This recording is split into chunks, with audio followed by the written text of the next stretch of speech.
Yo mga idol, kamusta? Sports Talk PH nga pala. Ang laban ni Benavides, pag-usapan natin yan mga idol.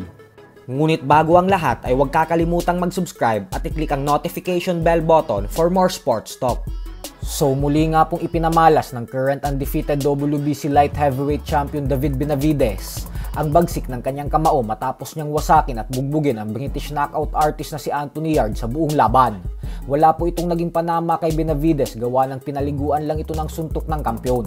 Hanggang sa tuluyan ng itinigil ng referee ang laban sa round 7 ang dahil sa sobra-sobra ng pinsala ang tinatamo ni Yarde. Kaya naman nakuha ni Benavides ang panalo via 7th round technical knockout. Ibinunyag naman ni Benavides pagkatapos ng laban na aakyat siya ng 200-pound cruiserweight division para labanan ang current unified WBO and WBA cruiserweight champion Zurdo Ramirez sa buwan ng Mayo sa susunod na taon para sa isang 5 de Mayo showdown. Sa kabilang banda naman mga idol ay dahil tapos na nga po ang mga bigating laban ngayon, kaya naman dediretso na agad tayo sa isa pang bigating laban na nakatakdang ganapin bukas. At yan nga po ay walang iba kundi ang bakbakan ng dalawang Japanese fighters na sila Tenshin Nasukawa at ang former WBA Bantamweight Champion Takuma Inoue. Paglalabanan ng dalawa ang bakanting WBC Bantamweight World Title Belt, kaya pagkakataon po ito para kay Inoue na maging kampiyon ulit. Habang si Nasukawa naman ay pinatunayan niya sa lahat na karapat-dapat na siyang mapalaban sa isang world title fight sa kabila ng may 7 laban pa lamang siya sa professional boxing. Ito ay dahil sa kabila ng baguhan pa lamang siya sa boxing ay nagawa niya na agad talunin ang former WBO Bantamweight Champion na si Jason Moloney.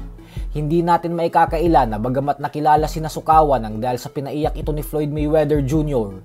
matapos siya nitong talunin via knockout sa exhibition fight nila, ay isang lehitimong fighter din talaga siya.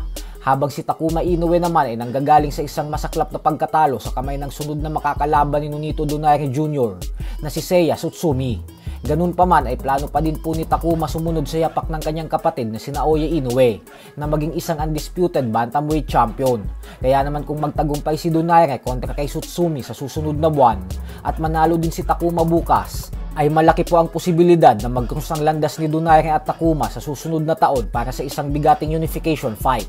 Samantala, sinabi naman nga po ni David Benavides na kahit daw matalo pa ng 10 magkakasunod na beses ang Mexican superstar Canelo Alvarez, ay naniniwala daw siya na kailangan pa rin nilang magtuos na dalawa dahil ang laban daw sa pagitan nila ang siyang hinihingi ng mga fight fans.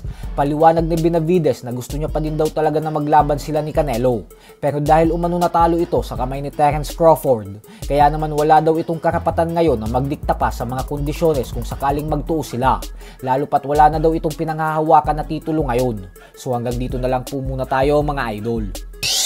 Sports Talk PH, kakaiba ang laban